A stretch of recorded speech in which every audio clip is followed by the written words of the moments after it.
ठंडी हवा का एक झोंका मेघा की साड़ी को लहराता हुआ निकला, जिससे उसके नाजुक गालों पर हल्की सी सिहरन दौड़ गई। वह गंगा के घाट पर बैठी थी। मंदिर की घंटियां की गूंज उसके कानों में गूंज रही थी। सामने धीमी लय में बहती गंगा नदी चांदनी में नहा रही थी, मानो कोई रहस्य छुपाए बैठी हो। मेघा की आंखों में एक गहरा दर्द था, ऐसा दर्द जो शब्दों में बयां नहीं किया जा सकता है। कुछ महीने पहले ही उसकी शादी टूट गई थी। अविनाश, जिससे उसका बेपनाह प्यार था, उसी ने धोखा दिया था, उसके विश्वास को चकनाचूर कर दिया था। मेघा का दिल टूट चुका था, मानो कोई ने उसके सीने में से जिंदगी का टुकड़ा ही निकाल लिया हो।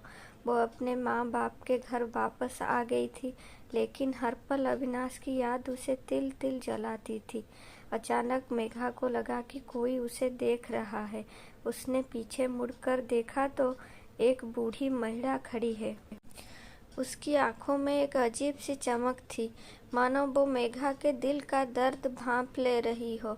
महिला धीरे धीरे मेघा के पास आई और बोली, बेटी, तेरे दुख की वजह मैं जानती हूँ। मेघा चौंक गई। उसने अजनबी महिला को कुछ नहीं बताया था, फिर वो उसके दुख को कैसे जान सकती थी? लेकिन महिला की आंखों में झलकता करुणा उसे झूठ बोलने का मौका नहीं दे रही थी। उसने सिर हिला दिया।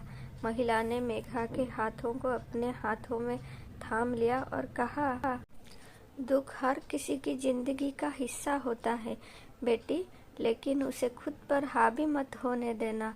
तेरे पास जिंदगी जीने के और भी बहुत रास्ते हैं।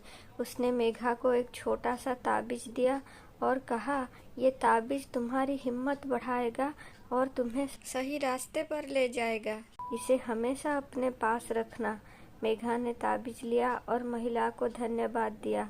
महिला मुस्कुराई और धीरे धीरे गायब हो गई, मानो हवा में ही घुल गई हो। मेघा दंग रह गई। क्या ये कोई सपना था? लेकिन उसके हाथ में मौजूद ताबीज उसे बता रहा था कि नहीं, ये कोई सपना नहीं था। शायद ये कोई उम्मीद की किरण थी, जो उसे अंधेरे से बाहर निकालने आई थी। मेघा ने ताबीज को अपनी साड़ी में छिपा लिया और उठकर खड़ी हो गई। गंगा नदी अभी भी शांत बह रही थी, लेकिन आज उसकी चांदनी पहले से ज्यादा सुंदर लग रही थी। मेघा को लगा जैसे उसके अंदर भी एक नई उम्मीद जगी है।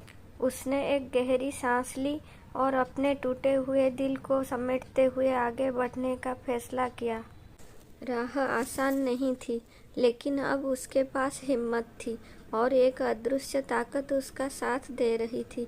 हवा अब और ठंडी नहीं थी, बल्कि एक मीठी गर्मी लिए बह रही थी, मानो मेघा के बदलते हुए मनोभाव को महसूस कर रही हो। उसने गंगा किनारे टहलना शुरू किया। पैरों में बजरी की खुरखुर आवाज आ रही थी, मानो उसे आगे बढ़ने का हौसला दे रही हो। कुछ देर चलने के बाद मेघा एक मंदिर के पास पहुंची। मंदिर की घंटियां अब भी बज रही थी, लेकिन पहले के दुख भरे स्वर के बजाय अब उनमें एक उम्मीद की झंकार थी। मेघा ने मंदिर में प्रवेश किया और माता गंगा की प्रतिमा के सामने खड़ी होकर प्रार्थना की। उसने अपने टूटे हुए दिल को ठीक करने और नई जिंदगी शुरू करने की शक्ति मांगी। प्रार्थना करते हुए मेघा को लगा जैसे उसके ऊपर से एक बोझ हट गया है। उसके मन में अब भी अविनाश की कुछ यादें थी, लेकिन अब वे इतनी चुभती नहीं थी। जैसे जैसे सूरज उगता जा रहा था, वैसे वैसे मेघा के अंदर भी एक नई रोशनी जगाती जा रही थी। मंदिर से बाहर निकलते हुए मेघा की नज़र एक पुरानी किताबों की दुकान पर पड़ी। उसे अचानक से लगा कि उसे अंदर जाना चाहिए। दुकान के अंदर किताबों की सुगंध हवा में घुली हुई थी। मेघा ने इधर उधर देखा और उसकी नज़र एक किताब पर पड़ी, जिसका शीर्षक था दिल की डायरी। कुछ सोचे बिना मेघा ने किताब खरीद ली। घर लौटकर उसने पूरी रात किताब पढ़ी। किताब में कहानियाँ थी उन लोगों की जिन्होंने अपने जीवन में मुश्किलों का सामना किया था, लेकिन हार नहीं मानी थी। उनकी कहानियाँ ने मेघा को प्रेरित किया। अगले दिन मेघा ने फैसला किया कि वो अपनी जिंदगी में कुछ नया करेगी। उसने नृत्य सीखने का फैसला किया, जो बचपन से उसका शौक था, लेकिन व्यस्त जिंदगी के कारण कभी पूरा नहीं कर पाई थी। नृत्य कक्षा में जाने से पहले उसने ताबीज को अपनी साड़ी में छिपा लिया, मानो वो उसका नया सफर शुरू करने का साथी हो। नृत्य सीखते हुए मेघा को लगा जैसे वो धीरे धीरे खुद को दोबारा खोज रही है। संगीत की लय पर थिरकते हुए वो अपने दुखों को भूल जाती थी और खुशी महसूस करती थी। नृत्य कक्षा में उसकी दोस्ती अन्य लड़कियों से हो गई, जिन्होंने भी जिंदगी में उतार चढ़ाव देखे थे। कुछ समय बाद मेघा को एक नौकरी का ऑफर आया। नौकरी उसे आर्थिक रूप से स्वतंत्र होने में मदद करेगी और अपने सपनों को पूरा करने का रास्ता देगी। उसने नौकरी का ऑफर स्वीकार कर लिया और काम करना शुरू कर दिया। हालांकि मेघा की जिंदगी अब भी आसान नहीं थी।